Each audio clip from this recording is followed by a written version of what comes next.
Representative Edcel Lagman is recognized. Please proceed. Thank you, Mr. Speaker. Mr. Speaker and distinguished colleagues, the counter-SONA, as the name suggests, is principally a critique of what the President said and failed to say in his State of the Nation address. It also embodies the authentic opposition's suggested alternative programs and reforms. It likewise highlights the instances of concurrence with the President's report to the nation, albeit with some reservations. Let me start with the third aspect of the counter-SONA on concurrence. Number one, the President is correct when he said that, quote, the biggest problem that we encountered was inflation, unquote. And he's also right that the inflation rate is down to 5.4% in June from a high of 8.7% in January this year. He added that the surge in inflation is caused by the ill effects of the pandemic, the war between Russia and Ukraine, aggravated by slowdown of production of oil-producing countries, and the concomitant increase in the prices of petroleum products. The President added that his administration adopted policies which resulted in taming the inflation rate. However, the President failed to specify what enabling policies his administration implemented to achieve the lowering of inflation. Mr. Speaker, what did the government do considering that the war between Russia and Ukraine is still ongoing and beyond our control? Moreover, the pricing of petroleum by the oil-producing countries is also beyond our control. Furthermore, the emerging economic recovery is driven by the diminishing adverse effects of the fizzling out of the pandemic and the revenge spending on consumption and travel of Filipinos liberated from the fangs of the contagion. Pray, Mr. President, what magic wand did you wield to ease the inflation? Or the inflation wane as a result of the normal economic dynamics without much government intervention? It has to be underscored that despite the recent deceleration in the inflation rate, the inflation levels continue to be oppressive. A family's income can buy fewer goods and services than before. Alternatively, it has to labor more to earn more to be able to get the same volume of goods and services.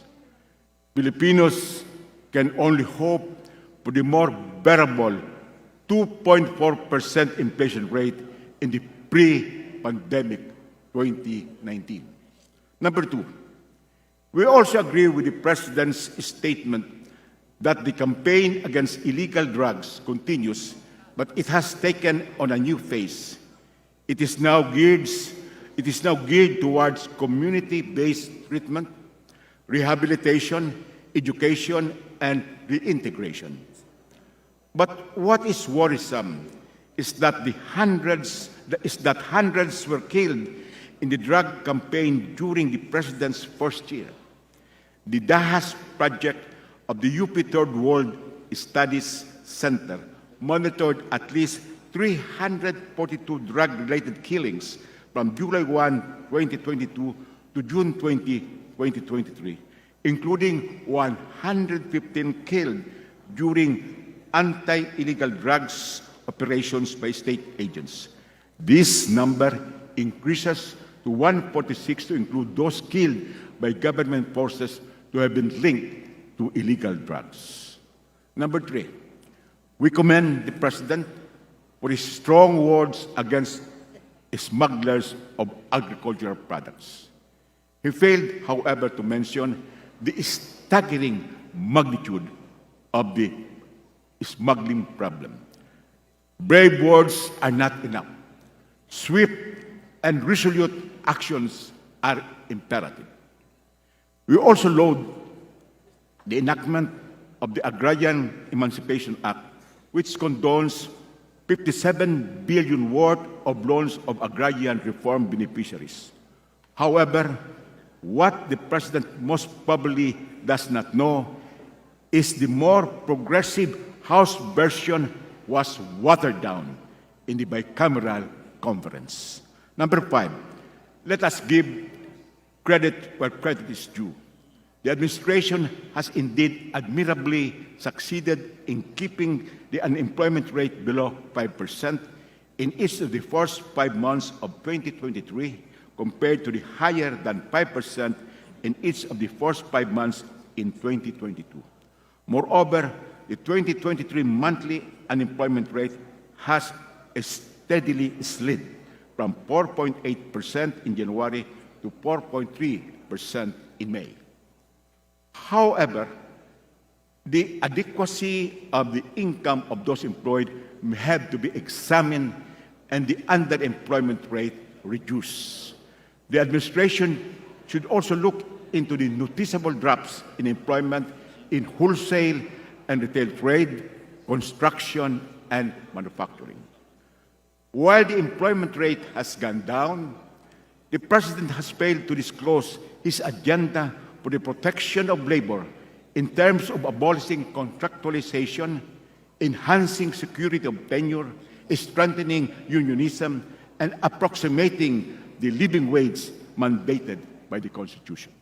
6, we are likewise extremely pleased that the President strongly urged Filipino parents to have their children fully vaccinated against childhood diseases. And 7, the Bureau of Internal Revenue and the Bureau of Customs must be congratulated for exceeding their respective tax collection targets. Indeed, tax consciousness and responsibility must inhere in every taxpayer, from the hierarchy of leadership and the mandarins of big business to minor functionaries and small entrepreneurs. Now, let me go to the West Philippine Sea. Mr. Speaker, the President said that, quote, "We will protect our sovereign rights and preserve our territorial integrity in defense of rules-based international order," unquote. Perhaps in reference to China's incursions in the West Philippine Sea. This was a reiteration of what he said on February 19, 2023, that he would not surrender an inch of Philippine territory in the West Philippine Sea. Since he made that battle cry, the Philippines has not recovered an inch of territory in the West Philippine Sea, illegally amassed and arrogantly occupied by China. Mr. Speaker, victory is not in the arbitral decision. It is in the full enforcement of the award. We hope very soon the Philippines can proclaim that President Marcos Jr. has finally enforced the arbitral award after President Benigno Aquino III 7 years ago obtained the favorable arbitral decision, while President Rodrigo Duterte forfeited to China the said decision. We must seize the fresh momentum brought by the strong support for the Philippines of the G7 countries, European Union member countries, major world economic power Australia, and India, a member of the G20 and the world's largest democracy. All these countries have vowed to help the Philippines enforce the award by stopping China's contumacious defiance of the arbitral decision and its continuing incursions and militarization in the West Philippine Sea. The Philippines can immediately host a conference of these kindred nations to make a bold resolve for China to comply with the arbitral award. Valid economic sanctions against China can be enforced for it to cease and desist being a renegade in the community of nations. Moreover, the latest Pulse Asia survey conducted on June 19 to 23, 2023 documents that 80% of Filipinos agree that the Philippines needs alliances with other countries to defend the West Philippine Sea and to protect international order. Mr. Speaker, two important events happened on July 18, 2023. First, President Marcos Jr. signed into law the Maharlika Investment Fund. And second, the Appellate Chamber of the International Criminal Court rejected the appeal of the Philippines on the alleged lack of jurisdiction of the ICC and its prosecutors over former President Rodrigo Duterte and his cohorts for alleged crimes against humanity in relation to the deadly war on drugs, wherein thousands of mostly marginalized and disadvantaged Filipinos were extrajudicially killed. President Marcos Jr.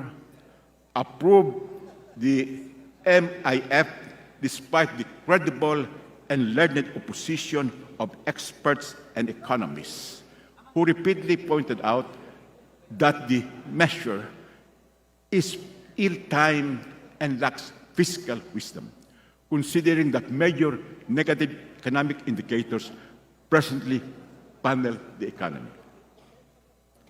It has also been posited that the fact that the funds which will be a source for the MIF would be better used for budgetary support to the annual General Appropriations Act for socio-economic services and essential infrastructure development. Why invest on contingent projects when funds are urgently needed to finance the national budget? Since the Maharlika Investment Fund is now fait accompli, with the solid support of the Presidential Economic Advisors, we hope it would succeed. We hope it would succeed. However, once the Maharlika Investment Fund fails, the heads of these economic advisors must roll. Mr. Speaker, the President failed to reiterate his stance for the Philippines to completely disengage from the International Criminal Court's jurisdiction, consequent to the denial of the country's appeal, challenging the jurisdiction of the ICC and its prosecutors.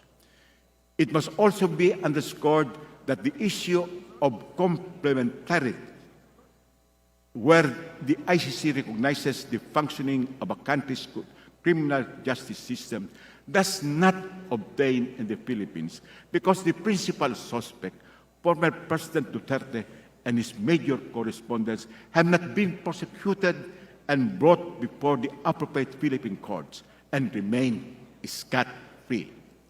Recognizing the jurisdiction of the ICC and its prosecutors is the only honorable option of adhering to the Rome Statute, whose applicability to the Philippines subsisted over crimes against humanity purportedly committed by the respondents before the official effectivity of the Philippine withdrawal on March 17, 2019.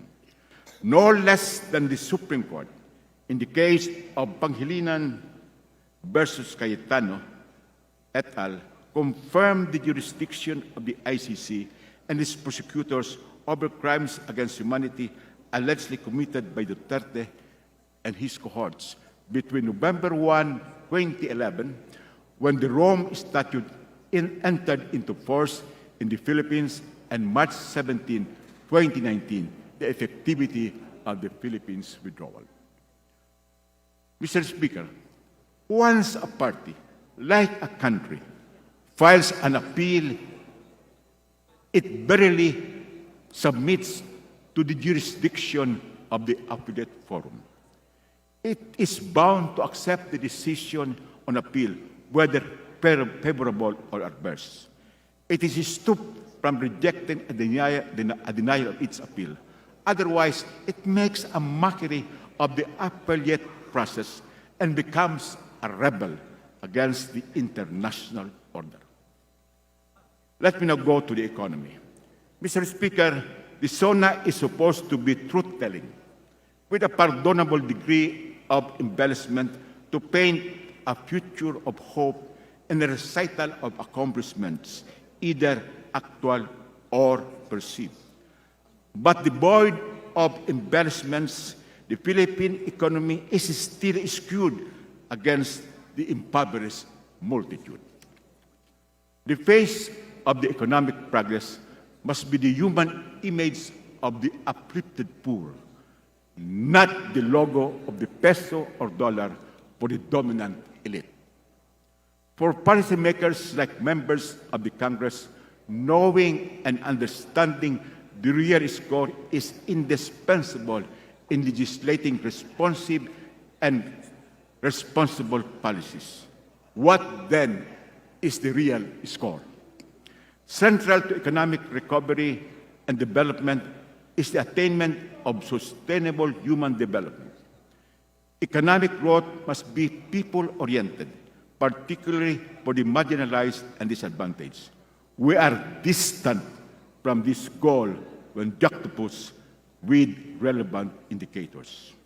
On Human Development Index, the actual state of the nation's economy is not measured solely or primarily by traditional economic indicators like GNP, GDP, etc., but the Human Development Index, SDI, which according to the United Nations Development Program quantifies, quote, average achievement in three key dimensions of human development: a long and healthy life, knowledge, and a decent standard of living. The Philippines' HDI of 0.699, with one as the highest, ranks the country 116th out of 191 countries. The country's current score is below the East Asia and Pacific average of 0.749 and the world's average of 0.732. Gini coefficient. The Gini coefficient is a measure of inequality. The higher the Gini coefficient, the worse the inequality.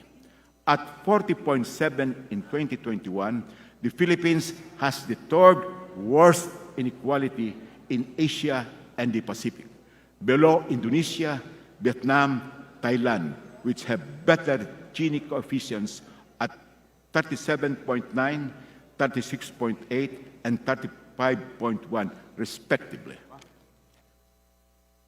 On poverty. In March this year, a survey of the Social Weather Station revealed that 51%, or about 14 million households, considered themselves poor. After only 3 months, or from June 28 to July 1, another SWS survey documented that 45% of Filipino families rated themselves as poor, or a 6% reduction. This drastic decline is unprecedented, considering that Filipino households were still reeling from high inflation, albeit abated, during the survey period. The SWS will have to explain if they have employed a new methodology.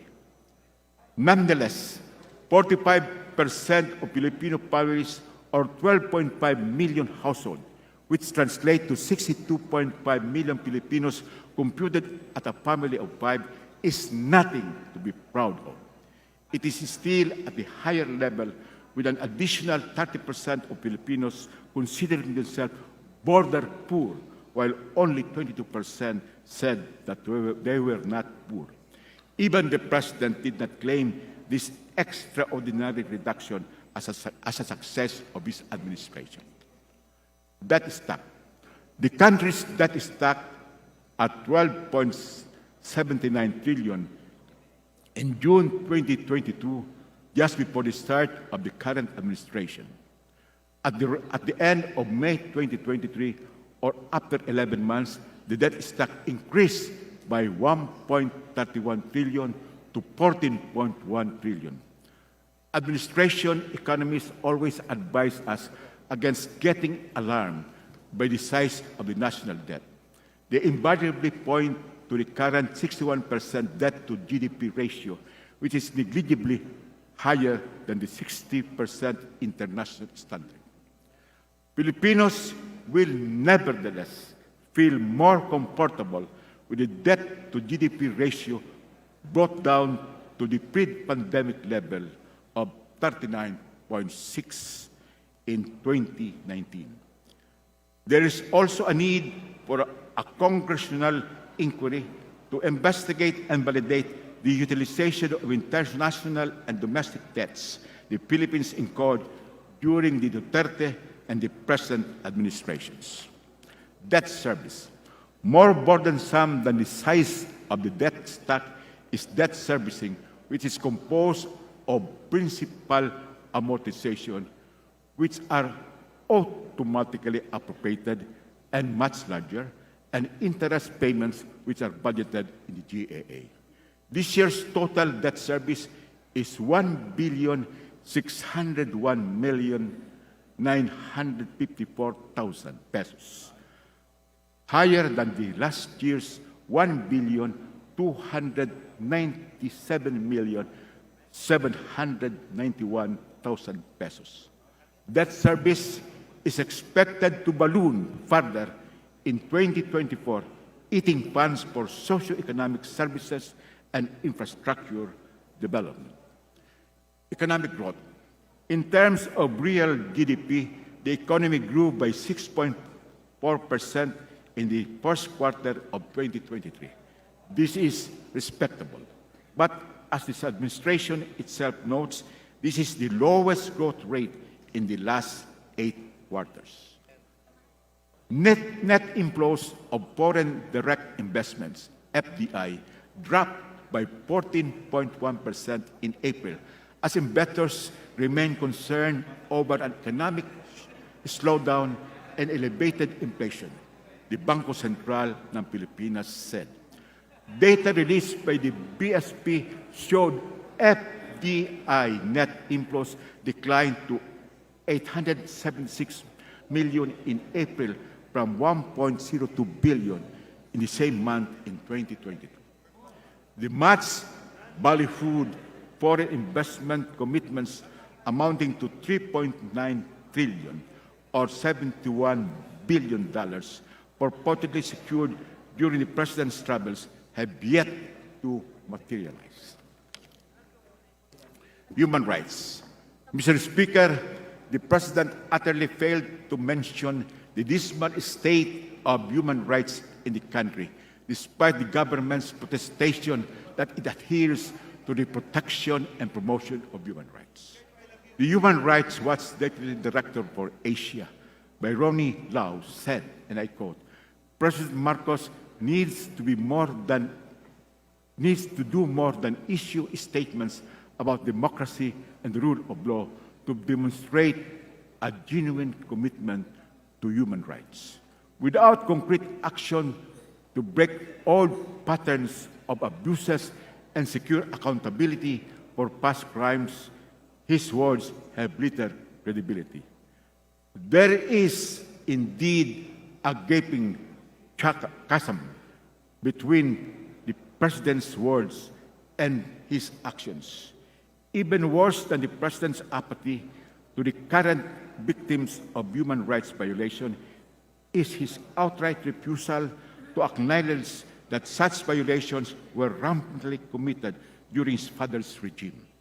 As the President himself previously said, there must be a high level of accountability for human rights violations. But how can there be accountability when the President himself obstinately refuses to even acknowledge the existence of these violations? The enactment of a human rights legislation must be prioritized and active human rights policy advocacy encouraged. The Human Rights Defenders Protection Bill, already approved on third and final reading both in the 17th and 18th Congresses by the House of Representatives, must be enacted into law without further delay. It is crucial that we closely monitor how human rights laws are implemented. On health, Mr. Speaker, President Marcos Jr., even before the SONA, rationalized that the worsening shortage of health workers is due to their outstanding success during the pandemic, resulting in increasing demand, particularly for nurses in overseas employment.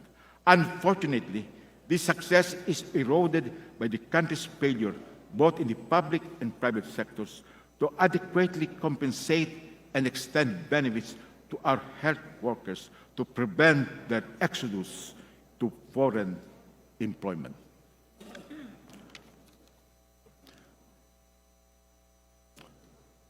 Mr. Speaker, a special health issue is malnutrition. Statistics on malnutrition in the Philippines are depressing. Every day, 95 children die of malnutrition. 27 out of 1,000 children die before their fifth birthday, and 1/3 of Filipino children are stunted. According to the UNICEF, the Philippines is fifth among countries with the highest stunting prevalence in Asia and the Pacific, and is one of the 10 countries with the highest number of stunted children in the world. As expected, the culprit is poverty. Among the poorest 20% of Filipino households, the stunting growth is much higher at 42.4%. Not that the Filipino family is unwilling to give its children good nutrition. It is simply financially unable to do so. Government must rescue our children with proper intervention. Agriculture. Mr. Speaker, the contribution of agriculture sector to the Philippine economy is falling over time. Over the decades, average annual growth rate of agriculture fell from 0.6% in the 1950s to less than 2% from 2010 to 2015. In 2022, while the economy improved by 7.6%, agriculture limped with a negligible 0.5% growth. Agriculture, the sector that feeds the nation, must be revitalized. Its strengthening will stimulate the industrial and service sectors. Higher incomes of farmers and fisher folks will enable them to purchase more products from the industry and service sectors.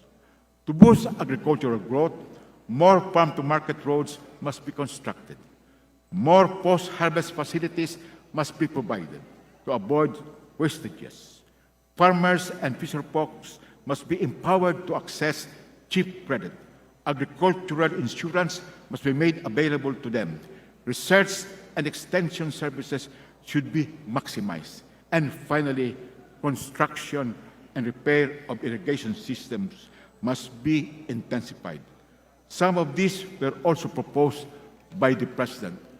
Unfortunately, these veritable programs have been reduced to motherhood statements because they have largely stagnated on the drawing board. Likewise, rice and sugar importation should be short-term emergency measures and must be minimized. Mr. Speaker, in the interest of time and devote more discussion to education, I will deliver a separate privilege speech on this issue. The proclamation of President Marcos Jr. that Bagong Pilipinas has arrived is a copycat of Marcos Sr.'s Bagong Lipunan. We do not need a recycled, discredited slogan. If we play with words, we play with fire. Thank you, Mr. Speaker and distinguished colleagues.